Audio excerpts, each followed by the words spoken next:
სამართალწარმოების პროცესში ჩადენილი დანაშაულის გამოძიების დეპარტამენტმა კიდევ ერთი გამამტყუნებელი განაჩენის გადასინჯვის გადაწყვეტილება მიიღო.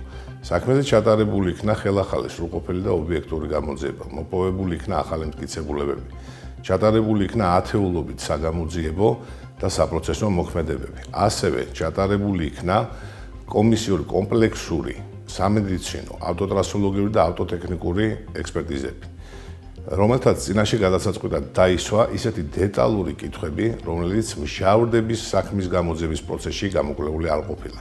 შედეგად, მიღებული მტკიცებულებათა ერთობლიობით გამოირიცხა ირაკლი დიასამიძის მხრიდან რაიმე სახის დანაშაულის ჩადენის ფაქტი.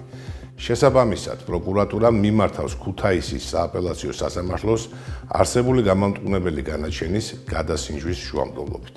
საქართველოს პროკურატურა შემოიტანა განცხადება ჩემს მიმართ უკანონო განაჩენთან დაკავშირებით, ჩატარდა გამოძიება, ესე იგი ვიქენით ცნობილი დაზარალებულად და საქმე მიდის რეაბილიტაციას.